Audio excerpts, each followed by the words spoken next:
everybody. My name is Ying. For this talk, I'm going to have 3 parts. One is a quick recap of earlier session that our CEO Alex gave this morning. How many of you were there? Almost everybody. So in that case, I could be very quickly flip through the slides. Then only three of them. Then I'll introduce some data mining techniques. How many of you consider yourself familiar with data mining? No, okay. So I think I could get into a little bit detail about that. And then after that, I will show some examples of applying those data mining techniques to data that's about Erlang programs, Erlang applications. Okay. So clearly, you are all mostly there with our earlier talk that Concurrix is betting on the opportunities that's provided by the many core machines that, in particular, the gap between software capabilities and the hardware machine capabilities there. So I think just to point out this study, ideal should be a horizontal flat line in this case because it's drawing the throughput per time unit, so it should be flat. And this is a published study by MIT professors to show on Linux memcached throughput over the many cores degradation of performance. So with that, we certainly bet on the opportunity. And in this chart, the ideal line is the 45-degree line, straight line. So because we're measuring the total gain. And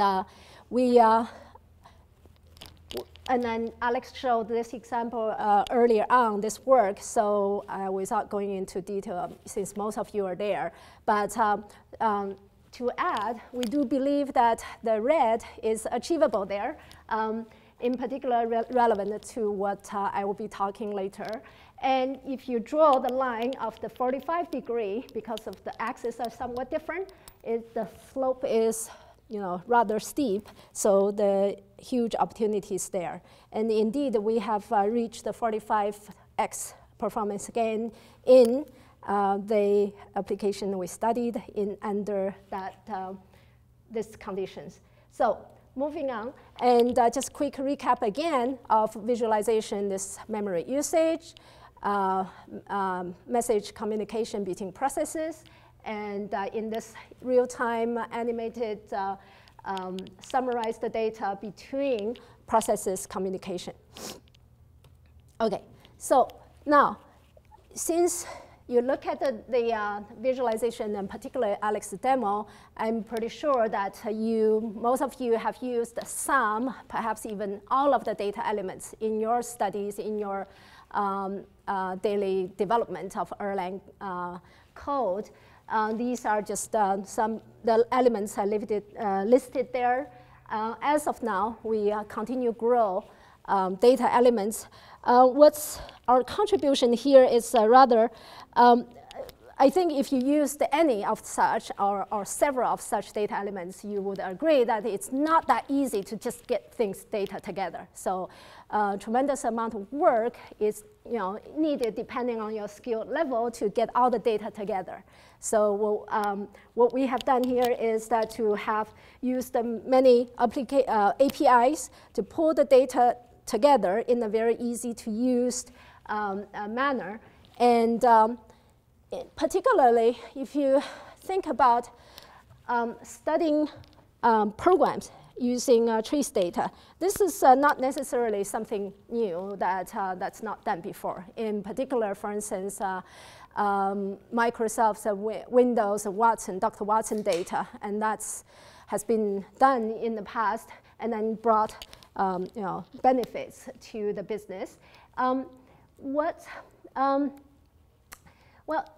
we have here, though, is that if you look at, compared to the data we have today, is really now we have the much faster gaining of momentum in terms of instrumenting new data elements compared to previously or in a different industry. I come from online advertising industry. I did big data for Microsoft online advertising, online services for near 15 years, where the data, we have a humongous amount of data, but the feedback loop and the rate of instrumentation are quite different.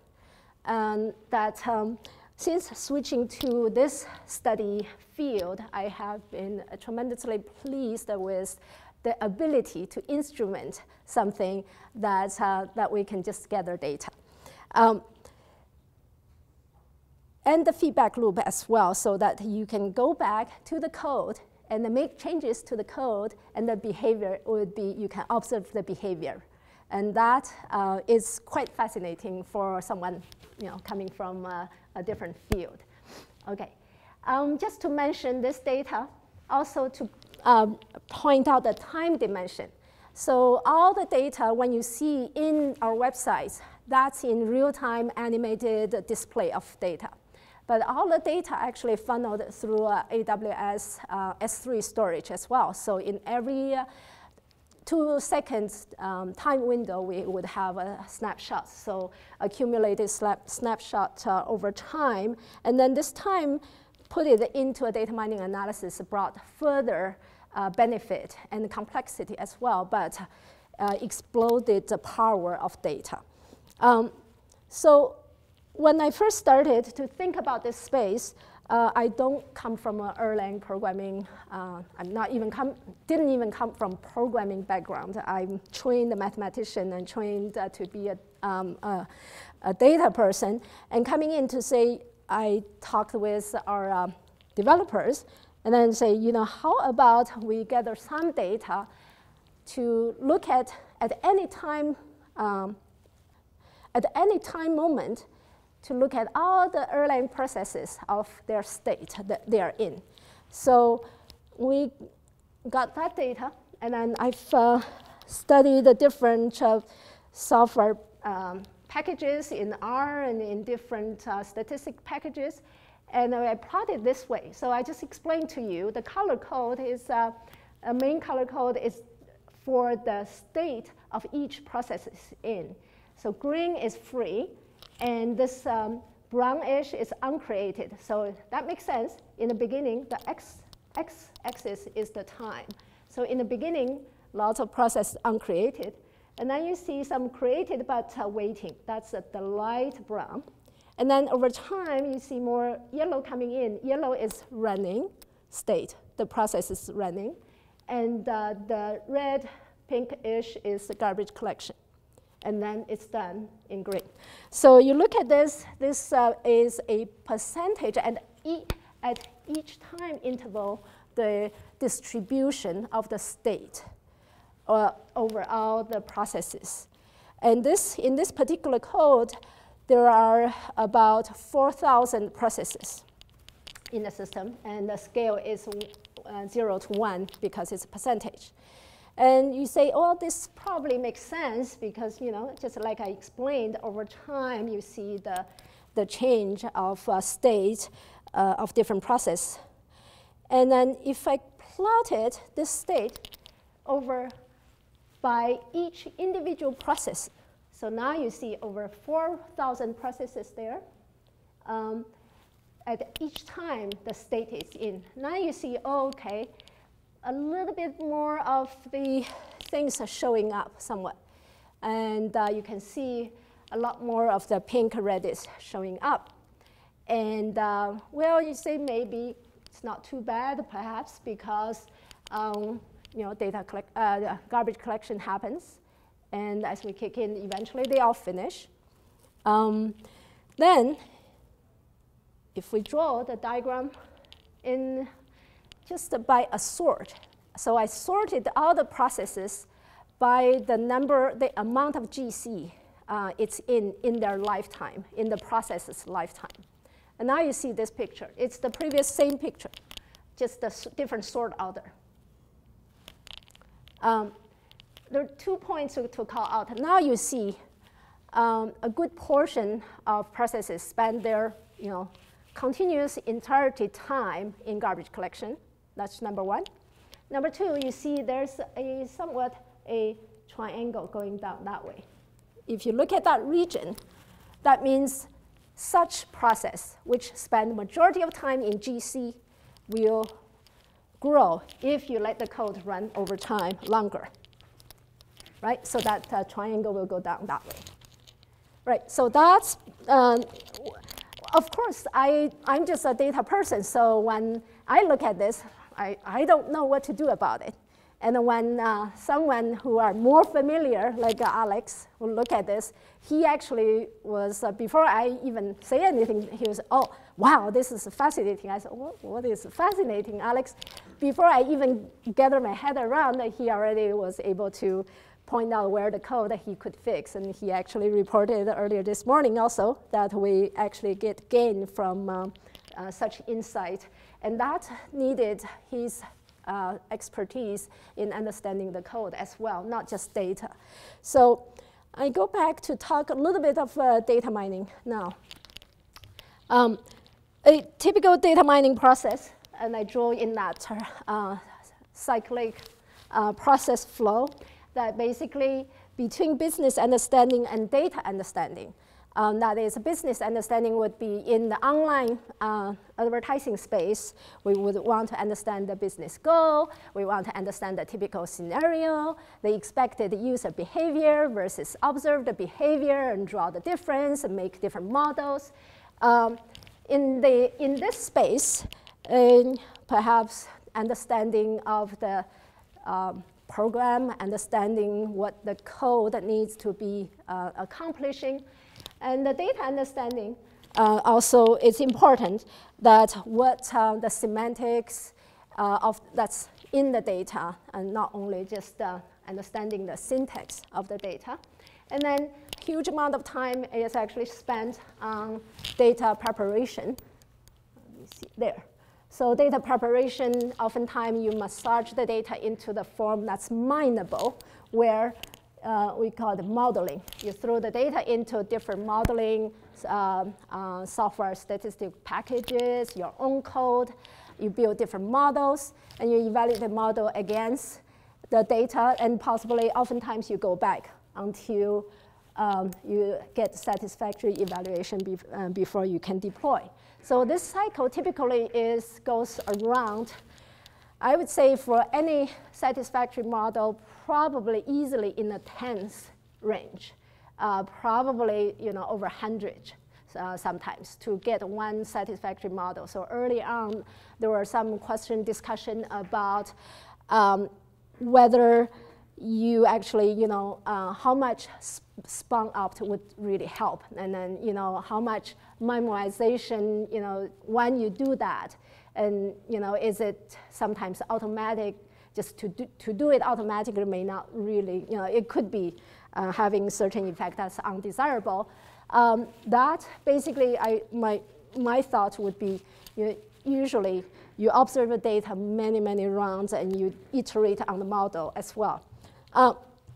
So I'm going to, with this, this is just a process view. Then I'm going to start drill into a few specific examples of data mining techniques. Any questions so far?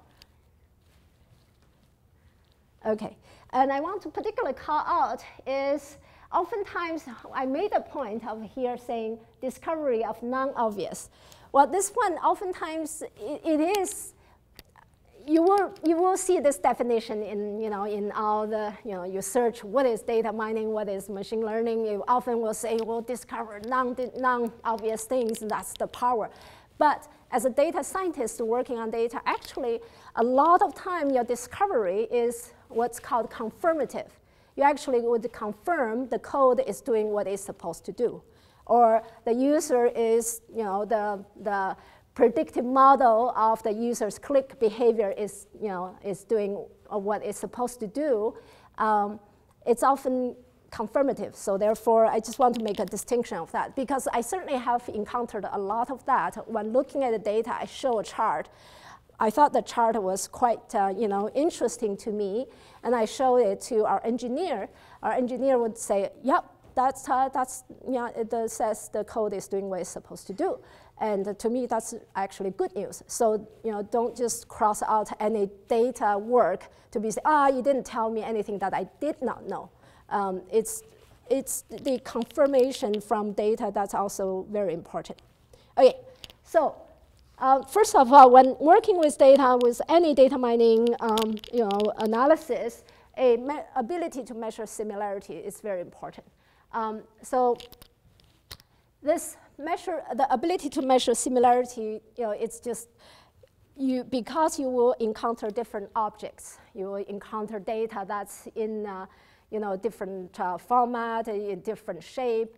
It's a vector, it's a matrix, it's have many attributes, complicated data structures, and representing a real-world object. And how do you measure the similarities?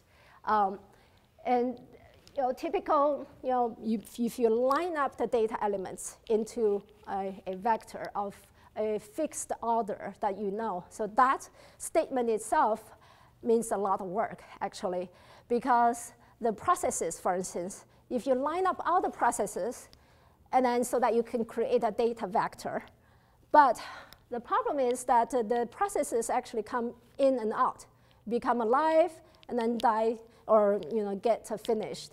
So how do you create that vector? But let's put that aside.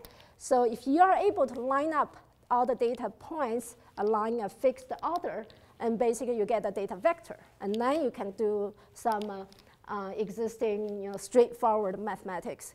In this case, you measure the angle between the two vectors. And that angle, often called cosine similarity, but it's actually arc cosine because it has the property of a distance metric. It's no longer it's a much easier metric to operate on. And with that, lots of wonderful work, a simple measure, lots of wonderful work has been done in the field, different industry, different field. In our case, one application was done on benchmark repeatability. So when we first had our instrument of data, and the data just amount is, we want to stress the system. So therefore, we cannot just say, run it, just let it run for 2 minutes and measure it and just be done. But because we want to stress the system, we want to, now we get the data, now we say, well, is this representative enough of the behavior of the system under stress? Meaning that stress, of a system state, is that repeatable? That measurement is repeatable.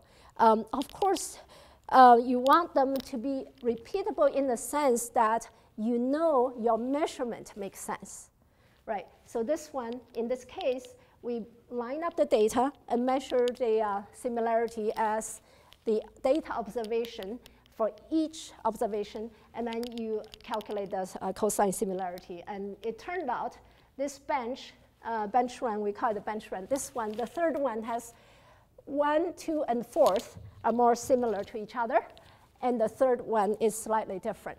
And over time, if you gather enough observations, you can set a threshold where it's an acceptable observation, acceptable repeatability.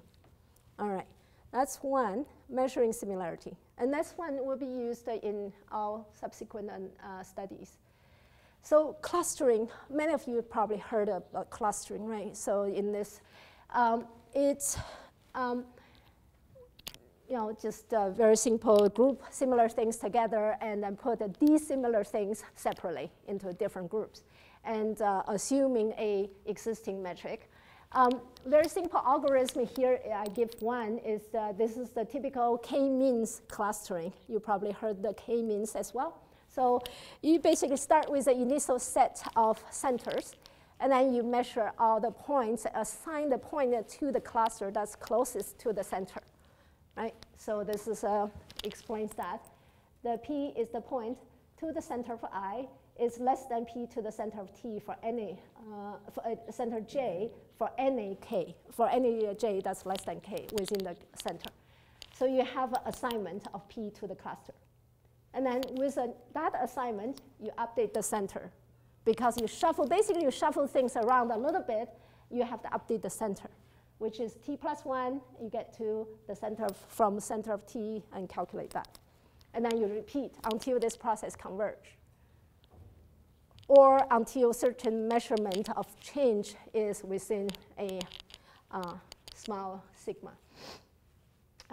One of the applications of such clustering is to run this on the earlier garbage collection machine state, process state. You probably, hopefully you recognize those color, that to apply clustering onto the 4,000 processes.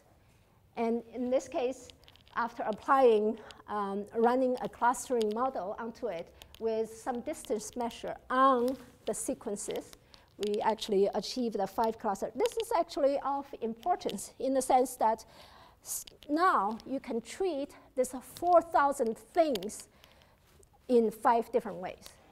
So you have a way of organizing them, or you can treat them accordingly. And of course, matched with knowledge about the actual code, about the scheduler, you can do some magic things over there. Clear enough on this one? Clustering? OK. Moving on. Time series analysis.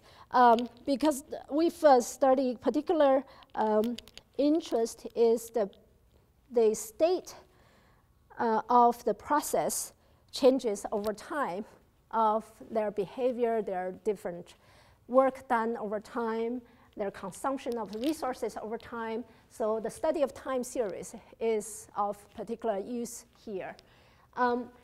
There are, again, many things you could do with time series.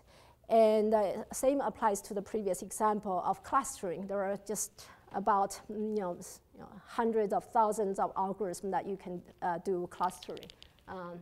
And in this case, one particular useful algorithm that we found is easy to understand and also easy to implement and use is what's called a time warping distance measure on time series. And I use that as a distance metric to cluster out the time series.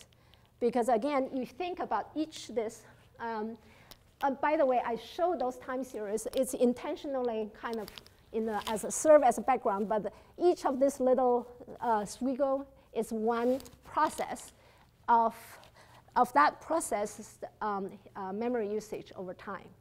So you can think about other things, the number of reductions of that process over time, number of messages over time. And then it would be for each measure and for each process, you could get one such time series. So therefore, time series clustering is of use here. Because again, for this application that we run, we actually have over 9,000 processes. And what do you do with these 9,000 processes? I'll give you more details on this example, but think about time warping. Hopefully that graph demonstrates quite well. Basically, you warp the time, and I provide a comparison with as if you're doing the diff.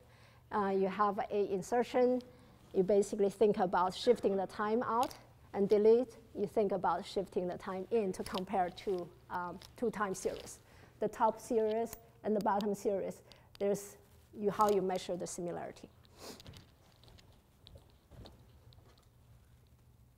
OK, so moving on, I'm still in the second part of my talk, introducing the data mining techniques. And this is very high level, very quick introductions. And hopefully, if this is not clear, actually, you should just shout out. I can give you more details, more explaining. All right, so now, as you see from our earlier demo, the visualization of the communication message passing between the process, that's naturally a network. And there is a big body of study already done, and software exists to analyze networks. Very well known in the social network analysis area that has been very popular lately. So there's multiple things, again, you can do in network analysis. In this one, I'm introducing what's called centrality. Centrality is a measure of importance of node. So you have this. This one, I think this network has about, I think it's about 60 some nodes in there.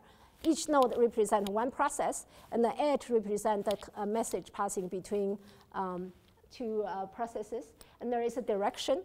And also, oftentimes, you can represent the number of messages or the count, word count of messages in the edge. And in this case, I did not draw. How do we know which nodes, meaning which process is important in this network? Without knowing the code, and just by observing the data and then applying data mining work onto the data, we could study the code and then help identify the importance of the processes. Several measures to help define the centrality. This one, the first one, is very straightforward degrees. The number of edges connected to the node, right? So you could have in degree, out degree, or non-directional degree, right? And you could weight them also by the number of messages on each edge. So the second closeness degree, centrality, is measuring it's measure how close a node is to the rest of the nodes in the network. So that's kind of measuring certain kind of importance in terms of influencing other nodes. This is particularly useful in the social network analysis part, basically about ability to influence. How are you closest to the rest of the network? So in this case, measuring the inverse of the the shortest path that this node is onto the rest of the network. So measuring the centrality of V to the shortest distance between U and V, the rest U belongs to the rest of the node. And anybody find this interesting enough or boring enough? All right, should go in? All right, go. Okay, all right. So eigenvector centrality is another one. Basically, it's measuring the importance of a node by the neighbors, how many important neighbors the node has. That's in a nutshell. And you think about this, you can get into a recursive definition now, is the importance of the node is the neighbor's importance, sum that in a way. And you solve this, basically solve a eigenvector value and then use numerical computation to get the degree for the centrality for each node. And then last I listed here is betweenness. The betweenness is not quite as the closeness, the second one. The closeness is like how close you are to there.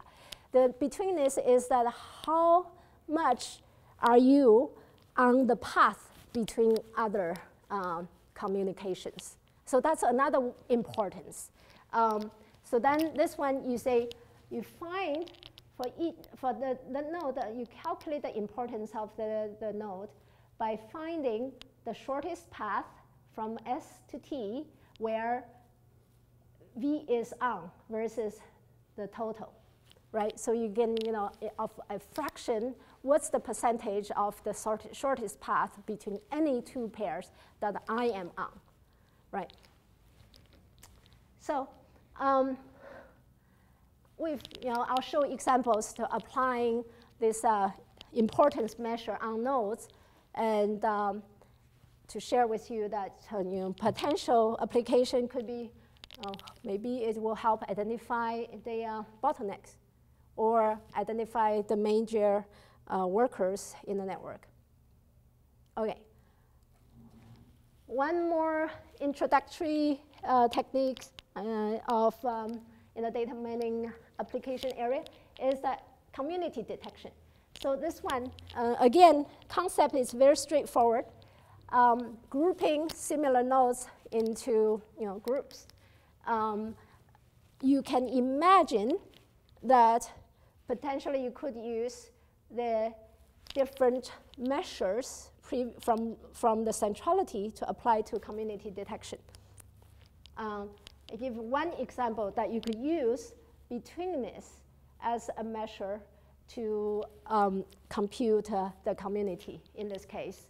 And potential application, I don't know, perhaps you know more, you could tell more that if I give you a network and I tell you the different groupings of the processes in the network, perhaps you could do something more useful with it.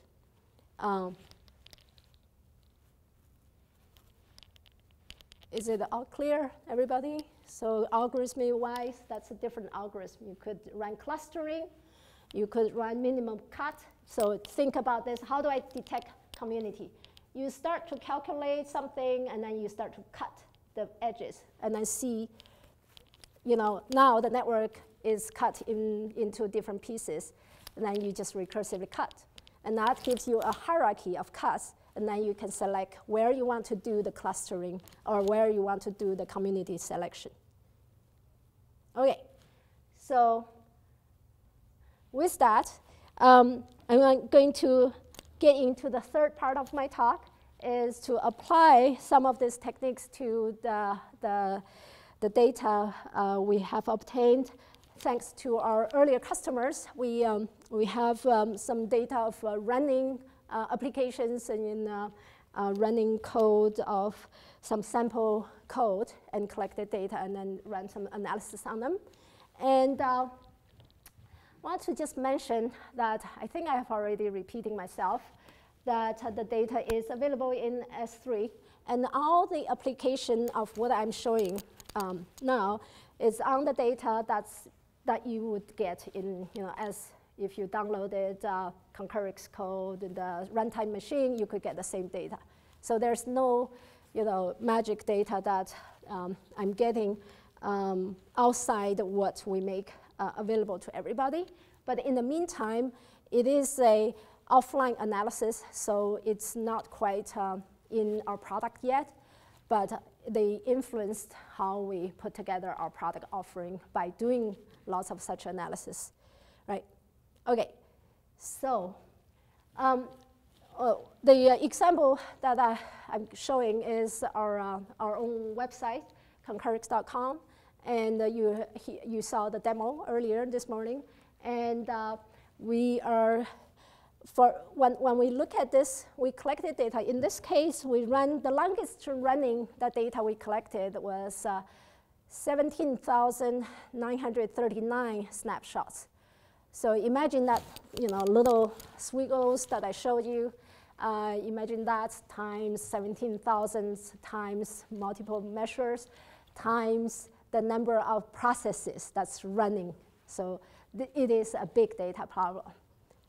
It's fairly rich, but fairly interesting data to analyze. But with any data task, you get you look at, see if you can get an overall picture, what is going on. By looking at this, it's up to 200 time windows I charted here.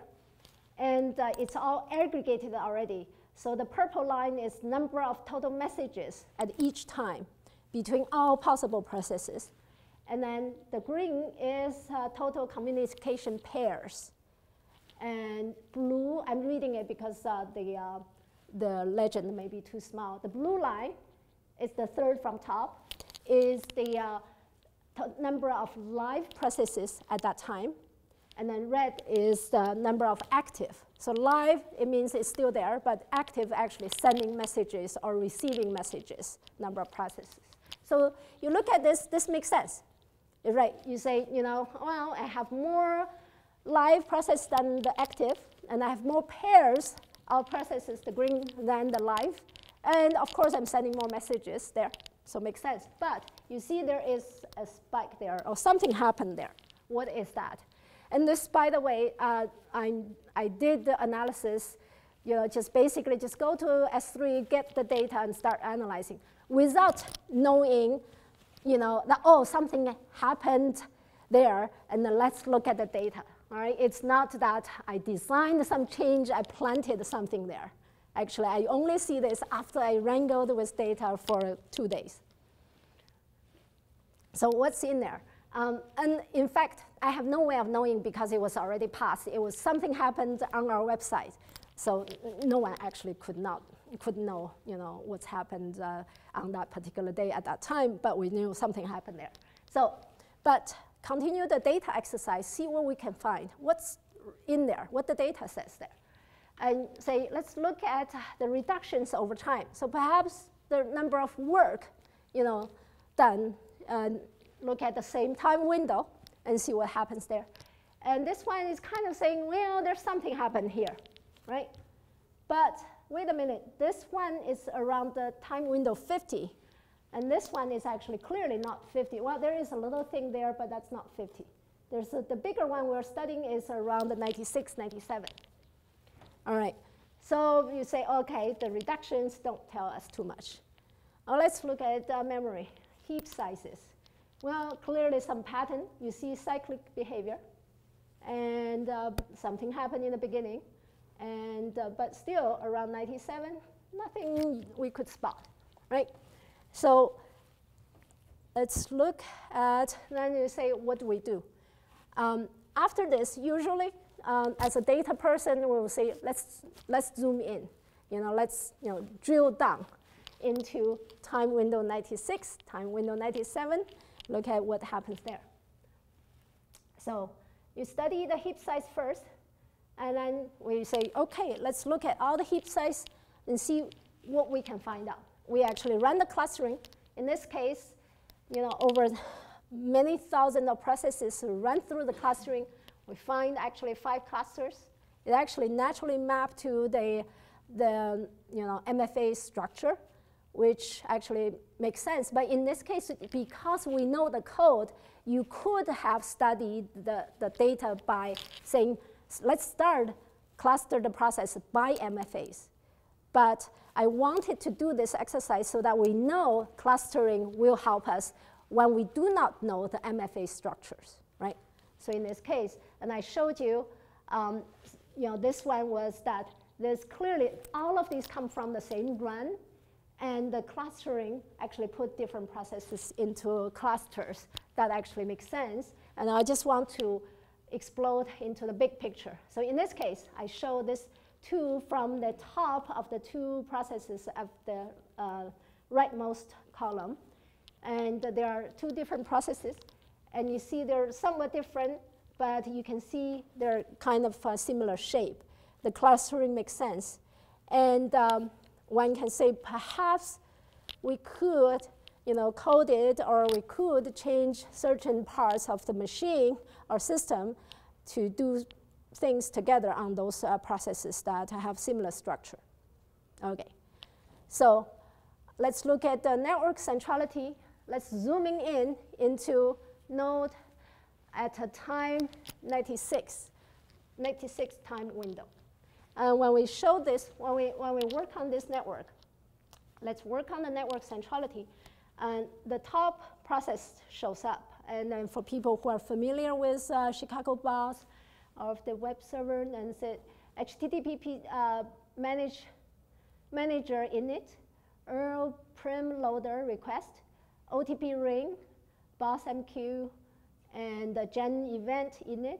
So these show up by the importance of the edge centrality that I introduced earlier.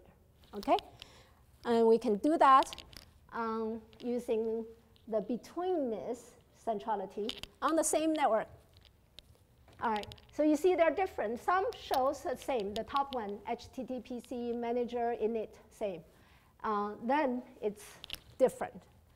And it makes sense. One is just purely degree. Who is talking to me? Or how many are talking to me? Whereas betweenness is how many shortest path am I on? How critical I am to the rest of the network. And then study the structure changes of the network. So this one is 96 time window, and this one is actually 1834th time window. Network structures didn't change too much. By the way, sorry about this. Not to be confused, the color actually, it's just a different color legend. It doesn't mean they are different community. Okay, now, so all the work with, hopefully we can help to detect the bottlenecks in this program. And what shall we do? We look at the overview. We looked at the individual snapshot of network structure. We look at the clustering. What else can we do? So we did even look at the overview of reductions and heap sizes. So basically that says we need to look at further into individual process at the individual time window and see what they do. And by that, we tried process with the highest number of reductions per incoming messages. So now we're looking at the individual processes and look at the number of reductions per incoming messages. And we could get the top processes again. So I listed top seven of them. Basically, if you do that calculation, you can rank the entire list of processes into an order. And then you can choose however many you want to look at those top seven. So again, I ask our engineers and say, does this make sense? Well, then Alex and Charlie, they all can say, well, yeah, this makes sense. Oh, that is to be expected. Yet, oh, also you see, Concurrix shows up too. Our own, function shows up there too. So for me to look at this and then to map it to the individual process. So now I know which one to look at. Remember, we have thousands of processes. Now I zoomed in. Now I'm able to zoom in. I can spend as much energy as I have in the order that I choose. So I can look at the top one and show the reduction per incoming messages over time for the number one process alone. Yeah. You've got your things in there together with the application. Are they, if you remove them, would the application have the same thing? By observing it, are you changing it? Yeah, there's a high similarity to that there. I was just wondering. Yeah. Because you see, the file IO servlet might be you. Actually, in that case, it's not. Yeah. Yeah. But you know. Yeah. So what we have in the productized version is we do our best job to take all that data out.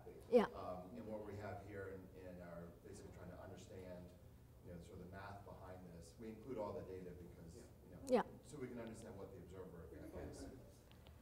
Yep. Messing with it too much by observing it. Right. Well, we mess with Well, you know how much you're messing with it. Yeah. Hold that thought for 10 seconds. That you show that's 97.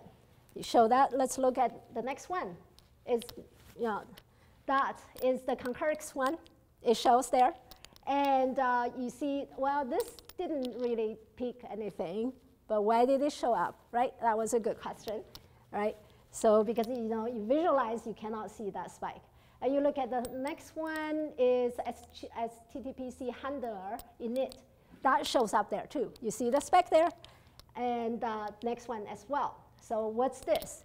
Or I don't know what's this, but now I know a reason. If you look at the axis here, this number here, if you see, the height is 4 to the power of 5.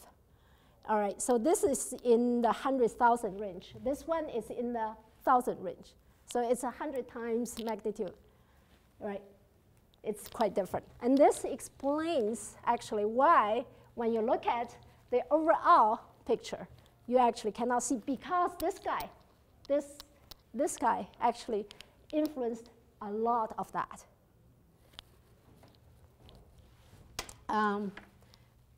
This is all I have. I will stop here.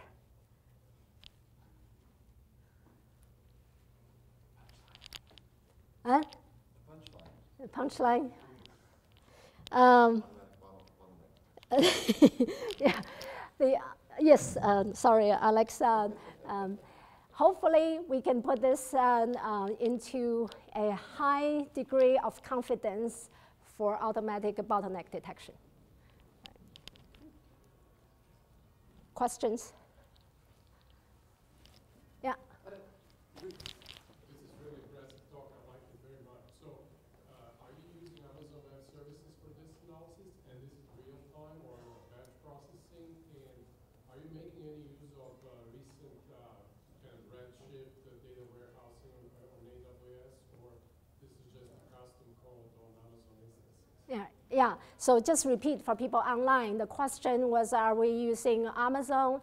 And am I using some of the latest data warehousing that's available in Amazon? Or is this offline batch processing? Or is this just knock on the door and get custom processing? Yes, we do use Amazon. The data is all in S3. This particular work here is done using R in the batch mode. We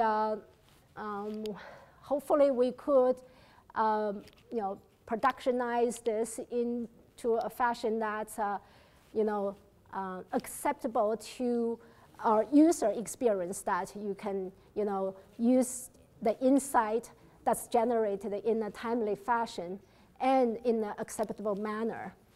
Yeah. Yeah. Really stupid question. I used to be a physicist. Right. So, looking at those pictures as a physicist, the garbage collection time, that looks like temperature. And if you were to run it in a smaller volume, less memory, it would garbage collect more often and it would get hotter. Yes. So does it obey Boyle's law or Boltzmann's equations? Because Boyle's law, PD is RT, and T, the temperature, that's the percentage of time it's garbage collecting. And V, that's the volume of the program. And P must then be the sort of number of CPU cycles. So for the first graph, you've got all the data. Is it actually obeying Boyle's law? Can we apply physics and Boltzmann's equations and statistical mechanics to it? Because I've always thought that when programs get really big, the way to analyze them was to use Boltzmann's law and statistical mechanics. So you've got the evidence. If it obeys Boyle's law and statistical mechanics, you've got the evidence there. Have you looked for that? So just to repeat the question online, this question from Joe, have we, looking at the garbage collection data that looks like a map of the temperature of physics and system, did we try to apply some of the physics formula application thinking into this data, because there is a good similarity between the two?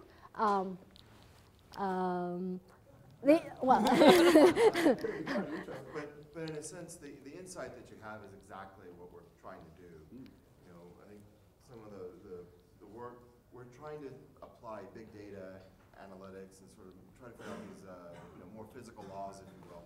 Because on these large systems, the amount of data to go understand is just overwhelming. This is like Kepler stuff. Yeah. Measuring where the planets were, and then now you've got the data, so you've got to find a theory that explains it. Yeah. And we're just at the beginning of it. That's fantastic. Really cool. We're tragically running over, but Dr. Lee will be around, one assumes. Yes? Yes, she will be around and be available to answer any questions you might have. And I know I need to talk to her about this stuff. This is fascinating. This is kind of frightening, actually. So. Anytime, any questions, I look forward to learning from you. I've done big data for 15 years. I have only coded a few code in Erlang. I coded a fair bit more in R and other stuff, so looking forward to it. Thank you so much. Thank you.